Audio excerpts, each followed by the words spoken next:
Belajar dari pengalaman yang udah-udah, gue nggak mau terlalu akrab dengan Anjau. Gue nggak boleh jatuh di lubang yang sama. Semenjak tragedi portal kompleks, wibawa gue hancur.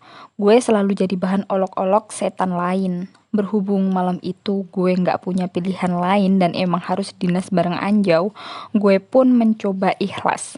Nggak seperti biasanya, malam itu suasana di Bundaran HI sepi banget. Cuma ada penjual rokok dan beberapa anak jalanan yang lari-larian nggak jelas. Kadang gue suka nggak tega lihat yang kayak gini. Masih kecil tapi udah harus luntang-lantung nyari duit di pinggir jalan.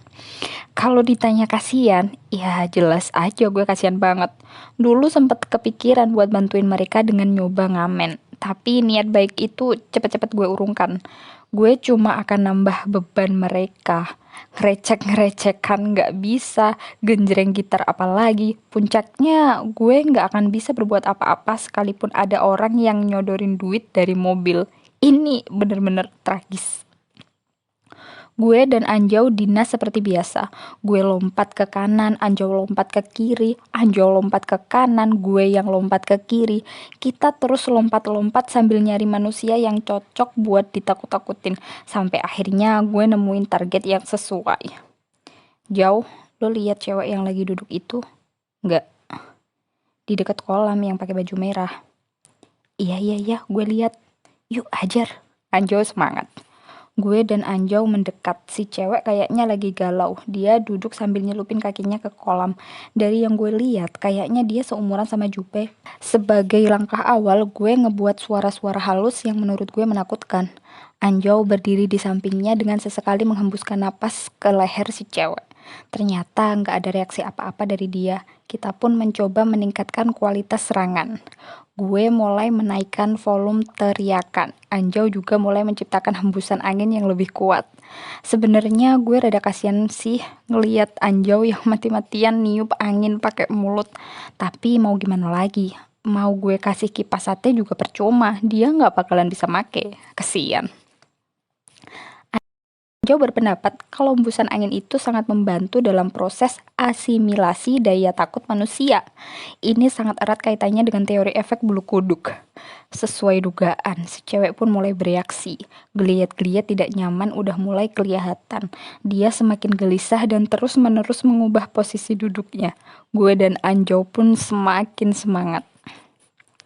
Tiba-tiba si cewek nangis. Dia teriak-teriak kayak orang lagi kesurupan. Dari bawah roknya keluar darah. Gue mulai merasakan ada sesuatu yang aneh. Jauh, ini yang lagi dinas di sini cuma kita berdua kan? Ya. Iya, emang kenapa, Cong? Berarti dia nggak mungkin kesurupan kan ya? Iya, emang kenapa, Cong? Lo masih belum nyadar juga? Gue mulai kesel. Enggak, emang kenapa, Cong? Dia mau melahirkan, Jauh, melahirkan. Hah? Melahirkan? Maksud kamu dalam beberapa menit lagi bakalan ada orang yang keluar dari dalam roknya? Anjau panik, gue panik, Anjau dan gue panik, gue dan Anjau panik. Intinya kita berdua panik. Kita berdua panik. Sengaja diulang biar makin panik. Kita ngelihat sekeliling, berharap ada yang bisa dimintain tolong. Sialnya, di sana udah sepi banget. Si cewek mulai teriak-teriak, dia meronta-ronta kesakitan. Tanpa diduga-duga, satu kalimat yang tidak diduga-duga pun keluar dari bibir si cewek. Please, kalian berdua tolongin gue. Gue gak bisa ngadepin ini sendirian. Gue butuh bantuan. Gue butuh bantuan kalian. Gue dan Anjau langsung diem. Kalian? Barusan dia bilang kalian berdua. Kenapa tiba-tiba dia jadi bisa ngeliat kita? Kenapa tiba-tiba dia minta tolong sama kita? Panik tingkat ujian nasional. Mungkin ini tuh the power of mother. Anjau mulai sotoy. Kita nggak punya pilihan lain. Kita harus bantu dia ngelahirin. Entah Anjau kerasukan manusia mana sampai bisa ngomong kayak gitu. Gue makin bingung. Gue nggak mungkin bisa bantu ngelahirin. Melahirkan itu susah banget. Harus ada yang narik bayinya keluar dan harus ada yang ngasih semangat buat nenangin si ibu. Kegiatan ini tentu saja membutuhkan tahu sendiri deh. Gue pernah nonton sinetron yang ada adegan ngelahirinnya. Si calon ibu teriak-teriak pas lagi ngelahirin. Satu-satunya hal yang ngebuat dia semangat yaitu karena ada suami yang setia ngedampingin. Si suami nggak ngapa-ngapain, cuma berdiri sambil megangin tangan istri. Emang kelihatannya simple, tapi sentuhan dengan penuh kelembutan itu yang ngasih ketenangan buat si istri. Si istri pun akhirnya ngelahirin dengan sukses. Kunci sukses melahirkan adalah memegang tangan. Itulah salah satu alasan kenapa gue selalu panik mikirin pernikahan. Apa yang harus gue lakukan kalau kelak istri gue melahirkan? Belum lagi kalau gue diomongin tetangga karena nggak pernah gendong bayi gue sendiri. Udah harus jawab apa? Belum lagi kalau anak gue udah mulai sekolah. Gimana cara gue ngajarin rasa hormat kalau gue nya aja nggak bisa nyuruh dia cium tangan sebelum pergi sekolah? Gue sangat membenci pernikahan. Dengan penuh keyakinan, gue menatap mata Anjau. Oke, Jau, kita harus nolongin dia. Seakan penuh arti, Anjau pun membalas tatapan mata gue. Berbekal kesotoyan, perjuangan pun dimulai. Gue berdiri di depan, sedangkan Anjau posisinya ada di samping si cewek. Tarik napas dalam-dalam, Mbak. Tarik napas dalam-dalam. Gue mulai sotoy tingkat dewa. Si Mbak tetap meronta, keringatnya meluncur deras. Suasana semakin mencekam. Sadar gak bisa nolong apa-apa, gue dan Anjau cuma bisa diem. Tiba-tiba keluar ide cemerlang dari Anjau. Oke, kita emang gak bisa megangin bayinya keluar, tapi kita bisa ngebantu dengan cara lain. Kita bisa ngasih dia semangat. Yah, semangat, Cong. Semangat, itu tuh penting banget. Caranya gimana? Gue bingung. Oh iya, gue lupa mikirin gimana caranya. Kata Anjau minta digampar. Seketika hening. Kita berdua muter otak nyari gimana caranya. Si Mbak itu juga ikutan mikir. Kamu ikutin aja apa yang aku lakuin. Ayo cepet, kasihan si Mbak. Tiba-tiba Anjau agresif. Anjau langsung lompat ke depan si Mbak dengan penuh semangat. Dia lompat ke kanan dan melompat ke kiri, mirip gerakan SKJ 1999. Bedanya yang ini nggak pakai tangan. Go, semangat go, semangat go. Anjau terlihat seperti cheerleaders, idiot yang sedang diare. Dalam hati gue berjanji tidak akan melakukan hal bodoh seperti itu. Tapi takdir berkata lain.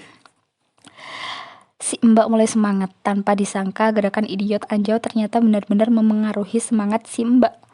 Gue melupakan janji gue dan mulai bergabung dengan Anjau. Go, semangat go. Go, semangat go. Gue dan Anjau bergantian melompat ke kanan dan ke kiri, layaknya cheerleaders. Kita pun penasaran. Pengen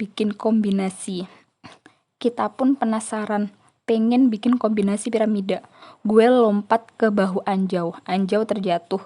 Gue langsung lompat ke dada Anjau. Anjau teriak kesakitan. Persetan dengan Anjau. Gue makin semangat. Kapan lagi injek-injek Anjau?